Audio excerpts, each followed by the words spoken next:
Magandang umaga po sa bawat isa. Gusto ko po mag-sorry na medyo late po tayo ngayon. Pero salamat po sa Panginoon na tinulungan ako ng Panginoon na maganda po pakiramdam. Hallelujah. Um, Purihin po ang Diyos, ang pagsapong natin ngayon ay masusumpungan natin sa aklat ng mga bilang o numbers. At tatalakayin po natin ang mga bilang 6 o 97. Pero bago po tayo magsimula ay tayo po ay manalangin. Kaming Ama at aming Diyos, salamat po na ako po ay binigyan mo uli ng pagkakataon na magawa ang mga bagay na ito na nais mong ipagawa sa akin, ang magbahagi sa aming morning devotion. At hinihingi ko po ang gabay ng kapangyarihan ng Santong Espiritu. At buksan mo rin po ang mga pakinig ng mga kamanggagawa, kapatiran na nagtiyaga na maghintay. Salamat po, Panginoon. Purihin ka, O Diyos, sa matamis na pangalan ng aming Panginoong Yesus. Amen po. Hallelujah. At medyo ang sabi ko nga kay Pastora ay kapag ang mga verses ay maikli ay parang masaya. Pero hindi po, marami pong dapat talakayin. Pero nandiyan naman po kayo at maraming salamat. Ang una po ay doon sa mga bilang. Okay. Mga bilang sa isdos. At ang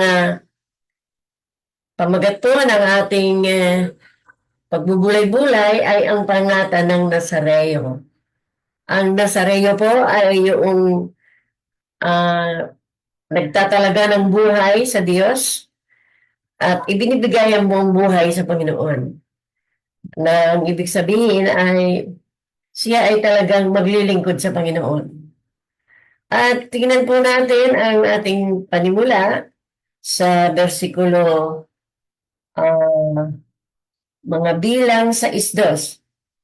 Ang salitang Nazareo po ay sa Hebreo ay Haser. Ngayon, basahin natin ang mga talata sa ating banal na kasulatan. Sinabi ni Yahweh kay Moises, sabihin mo sa bayang Israel, kung ang sino man, babae o lalaki, ay gagawa ng panata at ilalaan niya ang sarili kay Yahweh bilang Nazareo. Huwag siyang iinom ng alak o anumang inuming nakalalasing. Huwag din siyang iinom ng anumang inuming galing sa katas ng ubas at huwag kakain ng ubas o pasas. Nasa 4 na po tayo. Sa buong panahon ng kanyang panata ay huwag din siyang titikim ng anumang galing sa punong ubas, kahit balat o buto ng ubas.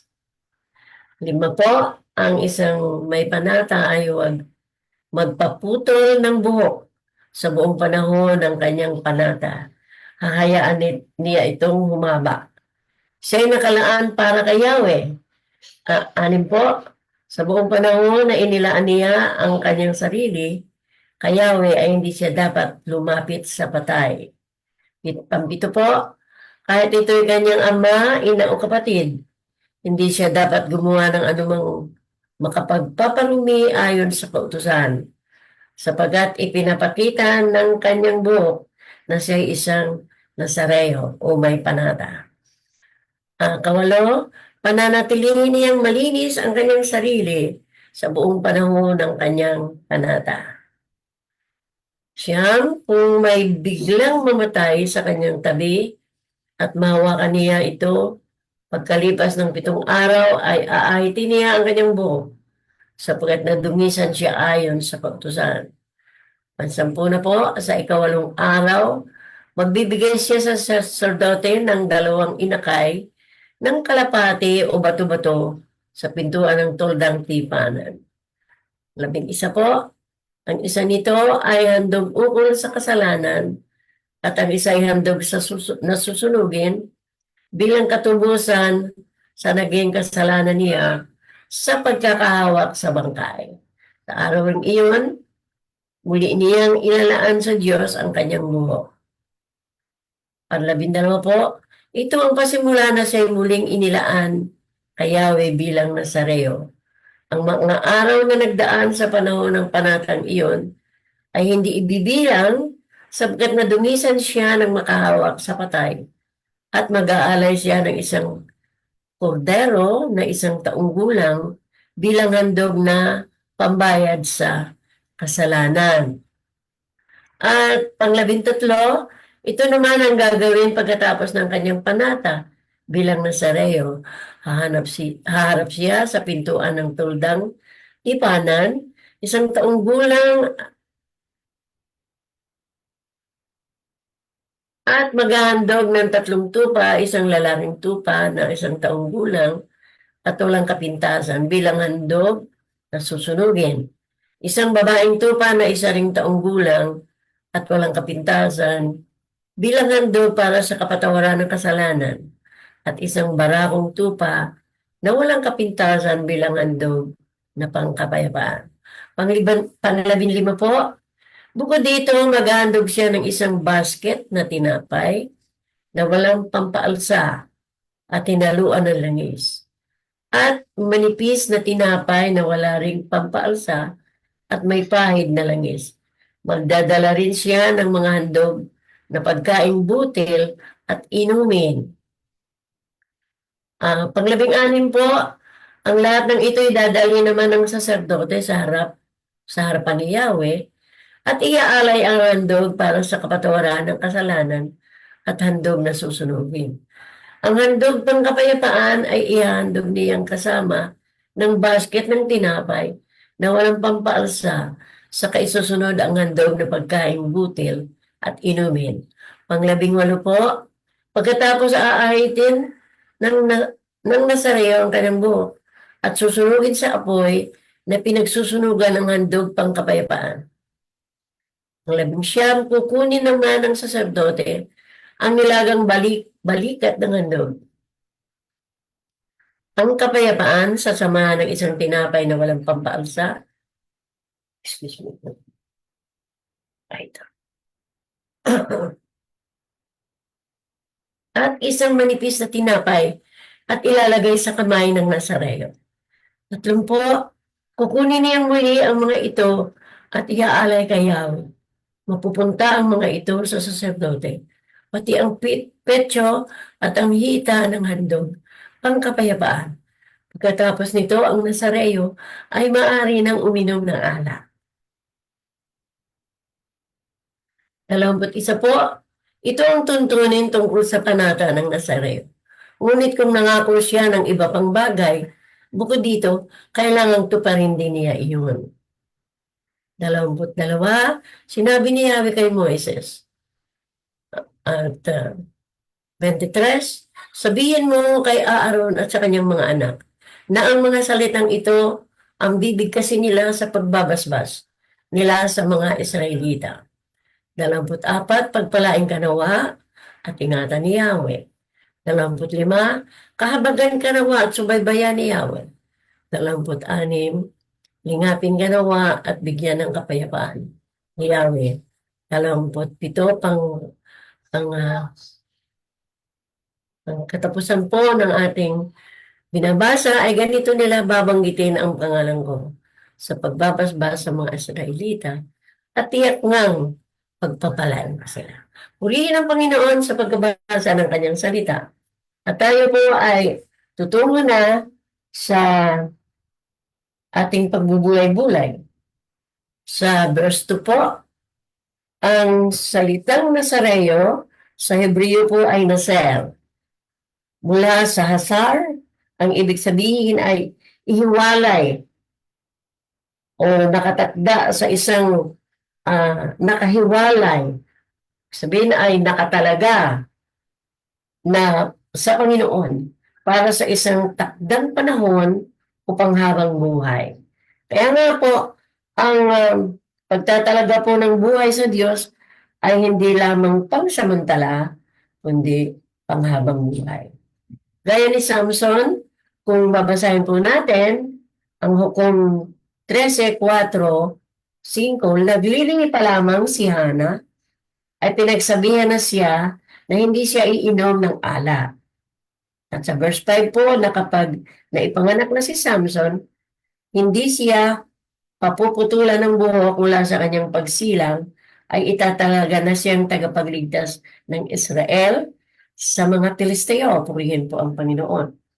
Ang ibig nga po palang sabihin ng salitang Palestina ay hango sa salitang Pilisteo. At ayon po dito sa ating pagbubulay-bulay, ang Diyos mismo ang siyang nagpalaki, hallelujah, sa mga Nazareo po, sa pamamagitan ng kanilang buhay, para maipakita ang kanyang pinakamataas na pamantayan. Doon po sa pagtatalaga ng mga Nazareo na tao, ay makikita natin ang pinakamataas na pamantayan ng kabanalan, kalinisan, at pagtatalaga sa harap ng tao. Titingnan po natin ang Amos. Kayo na po ang bahalang magsulat ng mga verses. Amos 2:11-12. Kusang loob ang panata ng Nazareo, at hangad nitong ituro, hallelujah, hangad nitong ituro sa Israel na ang lubos na pagtatapat sa Diyos ay dapat munang magmula sa puso ng tao. At pagkaraan nito ang maipapakita sa pagtanggi sa kanyang sarili. Kaya nga po, kahit na nakikita natin ang isang tao na pumupunta sa worship center, kasama sa mga kalipunan ng mga mananampalataya, ay ang Diyos lang ang nakakaalam kung naihandog na ba niya ang puso niya sa Diyos. Kasi, ang sabi po ng ating pagbubulay ay ang pagtatapat sa Diyos ay dapat munang magmula sa puso ng tao, at pagkaraan nito ay maipapakita sa ang pagtanggi sa kanyang sarili. Yun po ay nandun sa mga talatang 3 at 4. At sa mga talatang 6-8. Ngayon, yun nga, hindi lang basta pala tayo ay nakikisama sa mga fellowship, dumadalo sa mga gawain sa worship center o simbahan, kundi minsan tanungin natin ang sarili natin, na naibigay ko na kaya? Yung kayang pagsama ko sa mga fellowship, pagpunta sa worship center o pagsisimba ay mula kaya sa aking puso. Sapagkat yun lang po ang katanggap-tanggap sa Diyos. Ngayon, dumako naman tayo sa ika-6 na talata. Indang buhok, pababayaan niya itong humaba. Ang kanyang buhok bilang nakikitang sagisag ng kanyang pagtatalaga sa Panginoon. Ayon po kay Pablo, sa unang Korinto 11, pakasulat na lang po ninyo kung gusto ninyo para mabasa ninyo kung totoo kaya sinasabi ni Nanay Nelia. Kasi ganun po ako nung ako'y bago sa Panginoon, turo yun ng aking kapatid, isusulat mo yung mga bersikulo na sinasabi ng mga pastor para malaman mo kung totoo ang sinasabi nila. At yun ay magiging pagpapala sa inyo. Kaya nga, pagka gusto niyong isulat, ang sabi po dito, sa 5 ng mga bilang ay, ang buhok daw ay pababayaan niya itong humaba. Ang kanyang buhok bilang nakikitang sagisag ng kanyang pagtatalaga sa Panginoon ayon kay Pablo, kahiya-hiya sa isang lalaki ang magpahaba ng buhok. purihin ng Panginoon. Unang Korinto 11:14. Ano pa para sa isang Nazareo o nagtalaga ng buhay sa Diyos, ang pagkakaroon niya ng mahabang buhok ay tila sumasagisag sa kanyang kahandaan upang magtiis ng kahihiyan.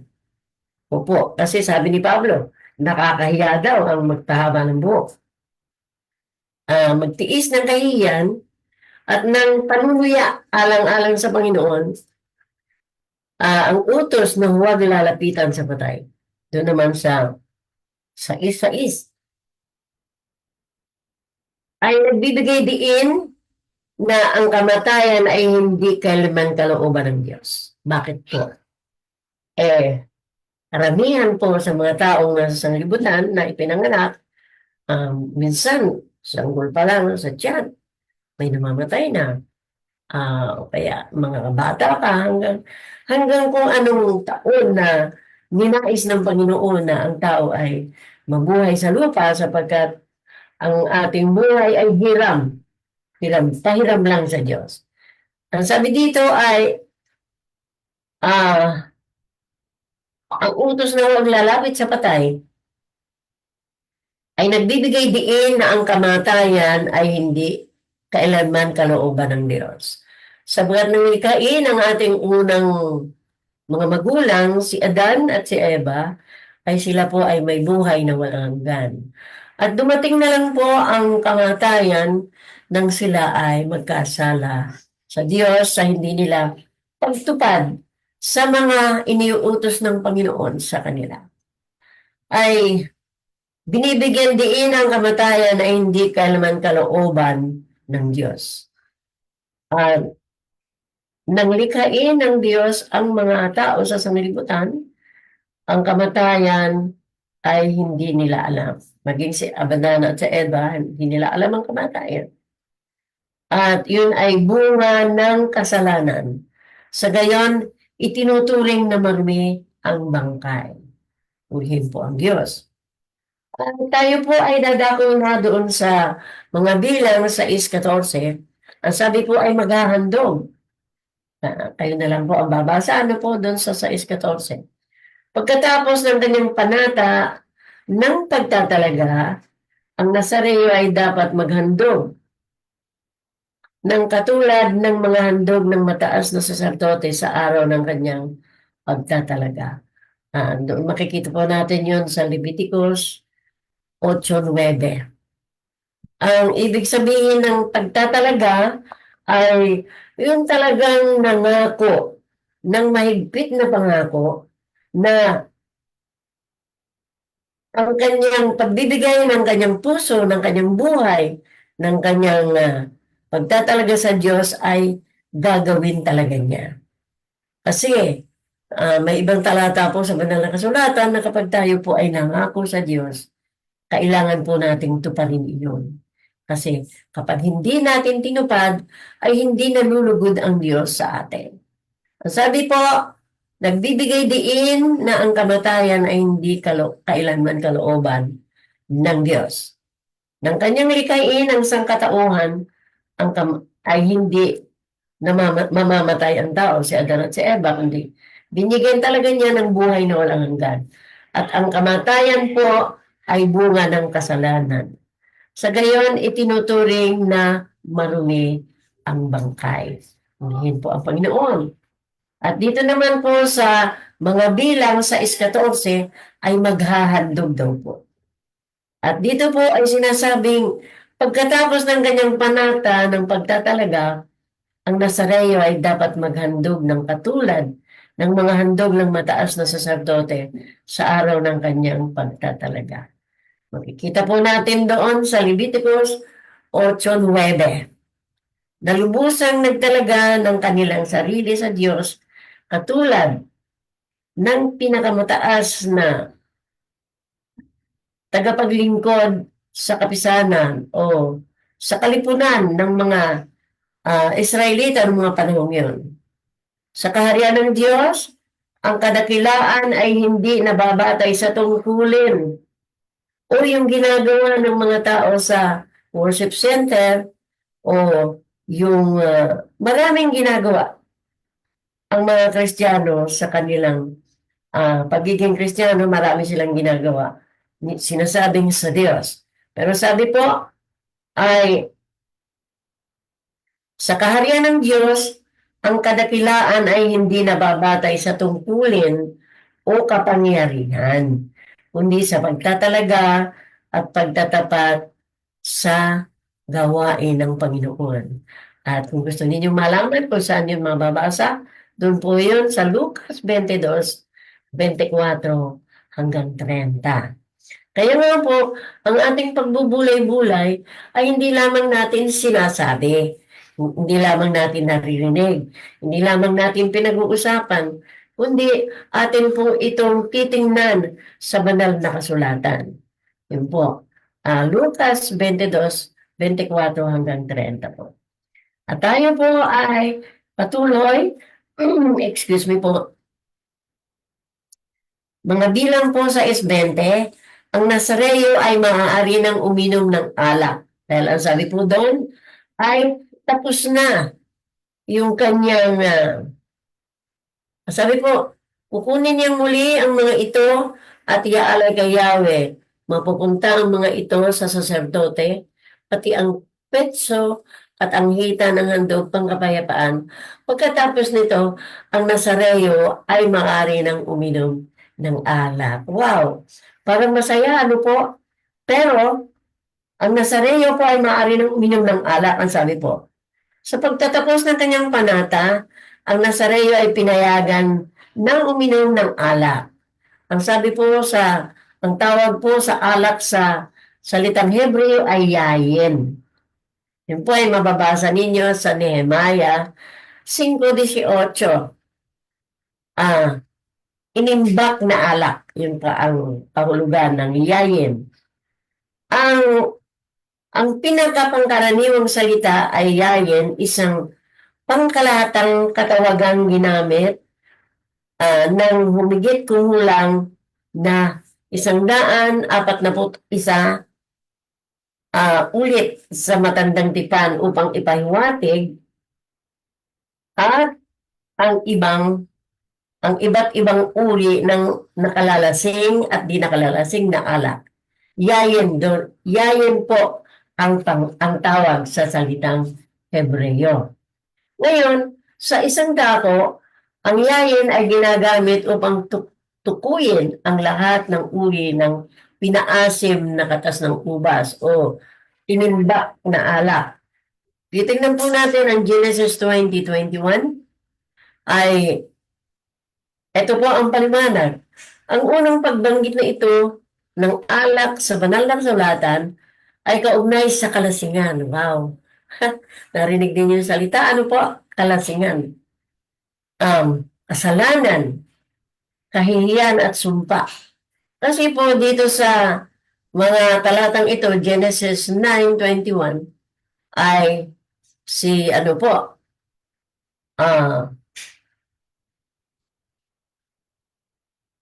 si Noe po ay naglasing, uminom siya ng alak at siya po ay nakatulog na hubad na hubad. Kaya nga po, ang sabi po ay ang unang pagbanggit na ito ng alak sa banal na kasulatan ay kaugnay sa kalasingan, kasalanan, kahihiyan at sumpa. Doon po yun sa Genesis 21 hanggang 25. Dahil sa kasamaang ibinumunga ng mga nakalalasing na inumin,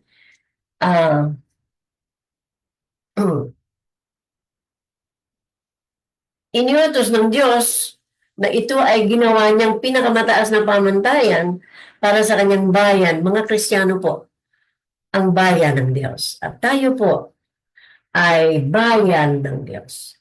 Purihin po ang Panginoon. At ang lubos na pag-iwas dito, sabi sa Leviticus 10:9, pakisulat na po kung gusto ninyo. Iniutos ni Yahweh na huwag kayong iinom ng alak, baka kayo mamatay. Yun po ay kung ang mga ang mga saserdote ay pupunta na doon sa toldang tipanan. Kasi yun po ang pinakasimbahan ng mga Israelita noon, tolda lamang. Kasi sila po ay nasa ilang, naglalakbay pa lang papuntang Kanaan na pangako ng Panginoong lupain. Ngayon, sa atin naman ngayon, sa panahon natin ngayon, ay hindi tayo nagtitipon-tipon sa isang toldang tipanan, hindi tolda, kundi worship center. Purihin po ang Panginoon. At pag naiisip ko ito ay naalala ko na ang ating kalipunan ay nagpapatayo ng malaking worship center. Hindi po tolda. Purihin ang Panginoon. At iniutos ni Yahweh na huwag kayong iinom ng alak, baka kayo ay mamatay. Napakahigpit po ng mga panahong yun ang utos ng Diyos. Na kapag ka ang mga saserdote o mga pastor o mga manggagawa ng Diyos ay mahilig sa alak, ay ang dulo po noon, ang bunga ay kamatayan. Ngayon, narito ang mga kasamaang ibinubunga ng pag-inom ng nakalalasing na alak. At yun po ay masusumpungan natin sa Genesis 19:31-33. Pero basahin na lamang po ninyo, hindi ko po isinulat. At dito po sa bahaging ito ay natapos na po ang pagwasak sa Sodoma at Gomora, at ang mag-amang Lot at ang kanyang dalawang anak, walang mga pangalan, ano po, maging yung asawa ni Lot ay walang pangalan, talagang hindi nakasulat ang pangalan sa aklat ng buhay, ano po. Kaya hindi sila talaga ligtas. Ngayon, dito po sa Genesis 19:31-33 ay tapos na po ang pagwasak sa Sodoma at Gomora, at si Lot at ang kanyang dalawang anak ay nagtago sa isang yumid. At habang natutulog si Lot, ay minsan nag-usap ang magkapatid, yung anak niyang dalawang babae. Sinabi ng nakatatanda, wala nang natitirang lalaki sa daigdig. Wow, yung buong Sodoma at Gomora, walang itinira ang Diyos kahit sanggol. Lahat po ay namatay. Kaya ang sabi ng pinakamatandang kapatid ng anak ni Lot ay wala nang natitirang lalaki sa daigdig. Matanda na ang ating ama at maaaring hindi na tayo magkaanak.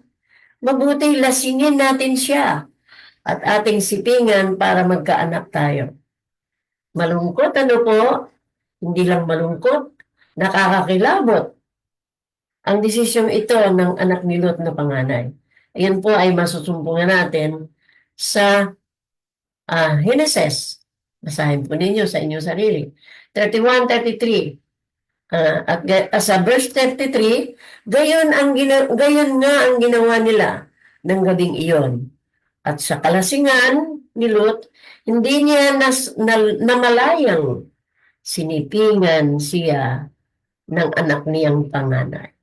Nakakalungkot, ano po? Malungkot po. Kasi, hindi naturuan ni Lot ang kanyang mga anak kung ano ang tama at mali. Nakakalungkot na basta na lang siya naging tatay. Basta na lang siya naging mananampalataya. Hindi talaga niya tinuruan ng kanyang pamilya. Ngayon, maliwanag na ang pakikipagmabutihan ng mga anak ni Lot sa mga makasalanang taga-Sodoma at Gomora na pinayagan ni Lot doon po sa Genesis 19:14.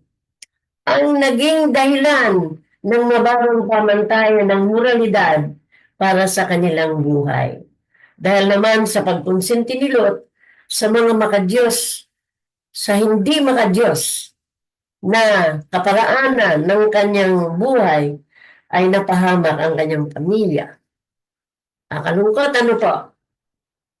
At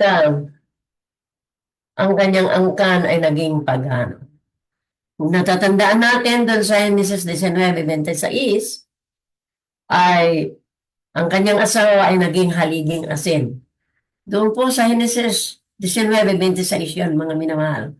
Gusto niyong isulat. Ang asawa ni Lot ay naging haliging asin kasi nung sila ay pinalabas na sa Sodoma dahil winawasak na ng Diyos ang Sodoma at Gomora, nagpaulan ang Diyos ng apoy, ng asupre at apoy at winawasak ang Sodoma at Gomora. Patay na lahat ang mga may buhay, mga hayop, mga tao, kahit sanggol walang natira at nawasak ang lugar ng Sodoma at Gomora. Purihin ng Panginoon. Nakakalungkot na ang kanyang angkan ay naging pagano. Ibig sabihin ng pagano ay hindi nila kilala ang Diyos. Sa bagay, ano po? Tayo po ay kabilang. Tama ba, Pastor? Tayo po ay kabilang sa mga pagano na hindi natin talaga kilala ang Diyos, di po ba? At nalaman na lang natin, purihin ng Diyos, na meron palang tunay na Diyos na lumikha ng langit at lupa. Ngayon, si Lot ay nanatiling halimbawa. Ito po, si Lot po ay nanatiling halimbawa ng isang mananampalatayang ama na ang pananampalataya at pagtatalaga sa Diyos ay nakapagligtas lamang sa kanyang sarili. Pero hindi naging sapat upang mailigtas ang kanyang pamilya. Huli na nang matutunan niyang ang tamang landas ng pananampalataya ay ang turuan ang sariling pamilya, higit sa lahat ang mga anak na manindigang hiwalay sa sanglibutan at huwag ibigin ang sanglibutan. Kaya nga po, nung una akong makakilala sa Panginoon ay natakot ako na baka ang aking mga anak ay lumaki din na gaya ko noon na walang kilala kundi si Virgin Mary, ay tinuruan ko sila basta't 6:00 ng gabi, walang batang nasa labas, nandiyan na kaming lahat, iniipon ko sila 6:00 ng gabi, iniipon ko sila 5:00 ng madaling araw, kasi gumigising kami ng 4:00. At natatandaan ko na wala akong anak. Natutuwa nga ako ngayon sa mga apo ko. Purihin ng Panginoon. Natutulog sila hanggang gusto nila. Hallelujah. Sabi ko, ang mga anak ko hindi nakatikim ng ganong masyadong kalayaan sa pagtulog. Yung nagpapainin. Ngayon, uulitin ko ito. Si Lot ay nanatiling halimbawa ng isang mananampalatayang ama na ang kanyang pananampalataya at pagtatalaga ay nakapagligtas lamang sa kanyang sarili, pero hindi naging sapat upang mailigtas ang kanyang pamilya. Huli na nang matutunan niyang ang tamang landas ng pananampalataya ay ang turuan ng sariling pamilya na manindigang hiwalay sa sanlibutan at huwag ibigin ang sanlibutan. Ano ba ang sanlibutan? Ang sabi ng banal na kasulatan, ang sanlibutan ay lilipas. Pero ang pagtatalaga sa Diyos ay hindi yun mawawala ng kabuluhan. Ito po, nagsulat po ako ng about sanglibutan. Unang Juan 2:15. Unang Juan 2:15 at talatang 17. Ikalawang Korinto 6:14 at yun po, baka gusto ninyong basahin. Tingnan pa rin natin ang Genesis 9:20-21. Sino kaya ay isang magsasaka at siya ang kauna-unahang nagtanim ng ubas. Wow, masarap. Minsan uminom siya ng alak at nalasing, nakatulog siyang hubad na hubad. Ngayon, ang unang pagbanggit na ito sa alak sa kasulatan ay at sa kalasingan ay nasabi ko na kanina, kasalanan, kahihiyan, at isang sumpa.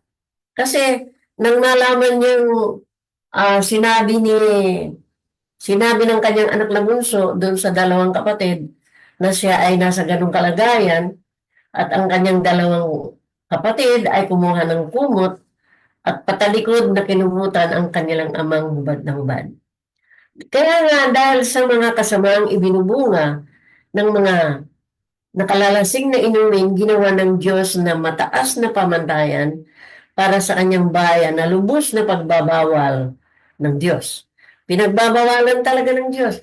Yung mga unang ah, tagapaglingkod niya, una nun mga saserdote, as mga Israelita, ay sinasabi niya, huwag kayong iinom ng alak kung ikaw at ang iyong mga anak ay papunta sa Tuldang Tipanan, yung ngayon ay tinatawag nating church o worship center, huwag kayong iinom ng alak, baka kayo mamatay.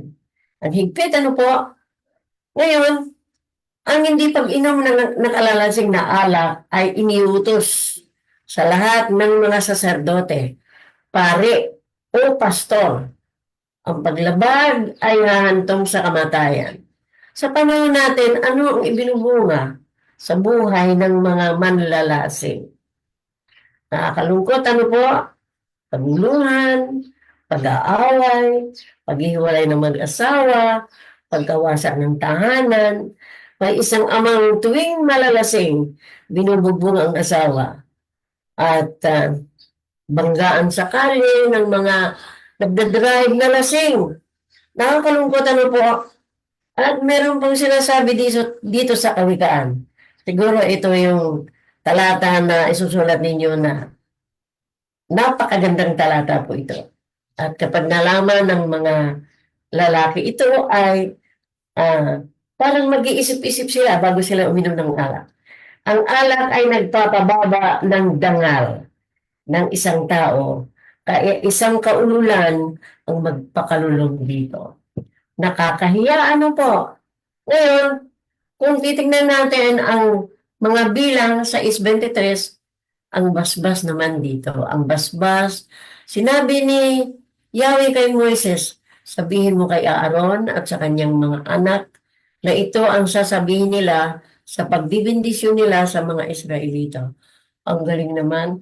Pero sa ating mga fellowship po, sa ating mga tinatawag na churches ngayon. Pero hindi po church eh. Kasi tayo po ang church. Tayo po ang iglesia na nagkakatipon sa isang worship center. Kaya nga, ito raw po ang bendisyon. At kapag ako po ay nasa worship center, pag binibigay na po ng pastor ang basbas, inilalahad ko po ang aking kamay at inaangkin ko yung basbas. Purihin ng Panginoon. Sabi po dito ay sabihin mo kay Aaron at sa kanyang mga anak na ito ang sasabihin nila sa pagbibindisyon nila sa mga Israelita. Sabi po, talatang 24 po, mga bilang sa 6:24, ang sabi po ay, pagpalain ka nawa at ingatan ni Yahweh. Wow, purihin ng Diyos. Nakakatats ng puso na ipapanalangin tayo na pagpalain ka nawa at ingatan ni Yahweh. At talatang 25, kahabagang ka nawa at subaybayan ni Yahweh. 26, lingapin ka nawa at bigyan ng kapayapaan ni Yahweh. Marami po sa panahon ngayon. Minsan ay nagbasa ako ng yung po bang mga nagpapakamatay, mga taong mayayaman, mga bantog na artista, mga nagpapakamatay. Pero wala kasi silang kapayapaan. At sa talatang 27, ganito nila babanggitin ang pangalan ko sa pagbabasbas sa mga Israelita at ng pagpapalain ko sila. Purihin po ang Panginoon at tayo po ay nagtapos at gusto ko pong iwan sa inyo ang Kawikaan 23, 29, 35. Napakagandang talata po ito at kapag pagbulay-bulayan po ninyo ito at ipanalangin na ito ay maging pagpapala sa inyong sambahayan, ay napakaganda po ng talatang ito. Purihin po ang Panginoon at tayo po ay nagtapos sa ating pagbubulay-bulay. Huwag po nating kalilimutan, mga minamahal, lalo na po sa mga nanay at tatay, na ang una ninyong aasikasuhin at turuan ay ang inyong mga anak, lalo pa po maliliit pa. Naalala ko noon, kaya madali kong napasunod. Ang mga bata, napupunta kami ng fellowship, pupunta kami ng church, pupunta kami ng prayer meeting, ay kaagad-agad na sumasama sila kasi mga bata pa po sila noon. Napakagandang turuan ang mga bata kasi talagang susunod sila, lalo pa tayo ay matiyaga na magturo at masasanay sila na mananalangin kayo ng sama-sama, 6:00 ng gabi, na sama-samang nagbabasa ng salita ng Diyos at nananalangin, at sa umaga naman ay pasasalamat sa Diyos sa magdamag na pag-iingat niya. Purihin po ang Panginoon at doon po tayo nagtatapos. Tayo po ay manalangin muli. Aming Ama at aming Diyos, salamat po sa iyong pangunguna, sa patnubay ng iyong Santong Espiritu, at ako po ay nanatiling nakakapagsalita ng tuloy-tuloy at hindi po ako humihinga. Yun po, malimit ay nangyayari sa akin yun, Panginoon. Ngunit salamat sa Diyos, salamat sa iyo, Ama, na ako ay hinipo mo kagabi pa, at patuloy po akong nagpapasalamat sa iyo at sa aking mga kapatiran, mga kamanggagawa na nakakarinig ng aking tinig. Salamat po, i-bless mo sila, pagpalain mo sila, at sila po, Panginoon, ay tagpuin mo ang pangangailangan. Kung merong may sakit, ipuin mo po at pagalingin sa pangalan ni Jesus, sa mga latay ni Jesus, sapagkat sinabi mo, Ama, Exodus 15:26, ako si Yahweh, ang inyong manggagamot. Pero tandaan natin na yung kalooban lagi ng Diyos ang nasusunod.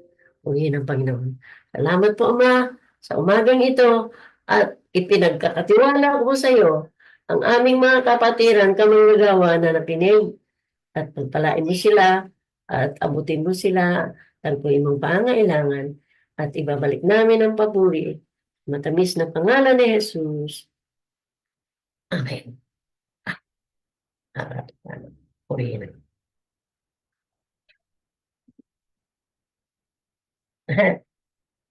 kaya na. Si Peda.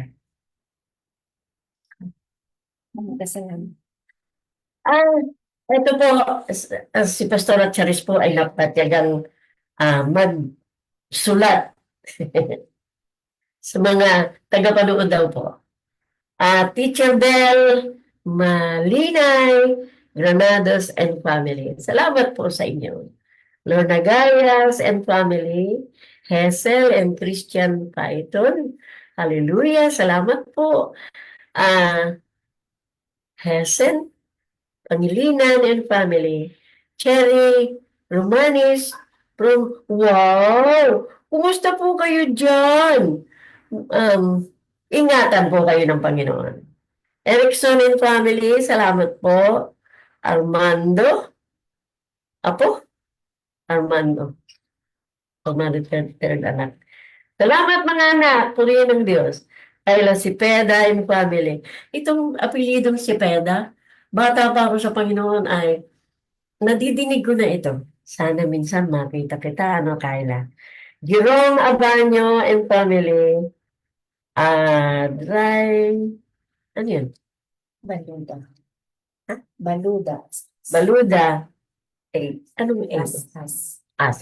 Okay. Maraming pong salamat sa inyo at pagpalain kayo ng Panginoon. Purihin ang Diyos. Sa pangalan ni Jesus. Amen.